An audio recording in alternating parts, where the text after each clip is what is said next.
ശ്രീ ലളിതാ സഹസ്രനാമത്തിൽ ദേവിയുടെ 3 രൂപങ്ങളാണ് വർണ്ണിക്കുന്നത്. സ്ഥൂലം, സൂക്ഷ്മം, പരം എന്നതിനെ ആചാര്യന്മാർ പറയും.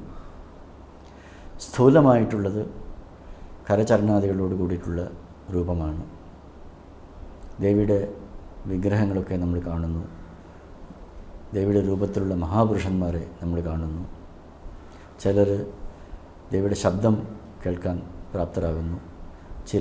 ചിലങ്കയുടെ ശബ്ദം ചിലർ കേൾക്കാറുണ്ട്. ചിലരുടെ സ്വപ്നത്തിൽ ദേവിയുടെ ദർശനം ഉണ്ടാവാറുണ്ട്. ചിലർ അമ്മയുടെ സംസാരം കേൾക്കുന്നു. ജ്ഞാനസംബന്ധമൂർത്തിയെ പോലെയുള്ളവർക്ക് ദേവിയുടെ സ്തന്യം, മുലപ്പാൽ കിട്ടാനുള്ള ഭാഗ്യം ഉണ്ടാകുന്നു. ഇത് സ്ഥൂല രൂപമാണ്.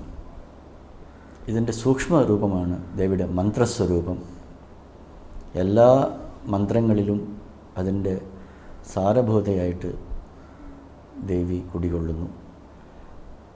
അതിനെ ജപിക്കുന്നവരും അതിനെ പാരായണം ചെയ്യുന്നവരും ശബ്ദരൂപത്തിൽ അതിനെ ഗ്രഹിക്കുന്നവർക്കും ദേവിയുടെ സൂക്ഷ്മരൂപത്തിൽ ദേവിയുടെ ബന്ധം ഉണ്ടാകുന്നു. പരം എന്ന് പറയുന്നത് അമ്മയുടെ നിർഗുണ സ്വരൂപമാണ്. ആധ്യാത്മിക സാധന കൊണ്ടും കഠിനമായ തപസ്സുകൊണ്ടും ജ്ഞാനം കൊണ്ടും ദേവിയുടെ ഈ ജ്ഞാനസ്വരൂപിണിയായ ദേവിയുടെ ഈ രൂപം മഹാപുരുഷന്മാർക്ക് ലഭിക്കുന്നു. അഭ്യാസ അതിശയജ്ഞാത എന്ന് ലളിതാ സഹസ്രനാമത്തിൽ പറയും. അതിശയമായ അഭ്യാസത്തോടു കൂടിയിട്ടുള്ളവർക്ക്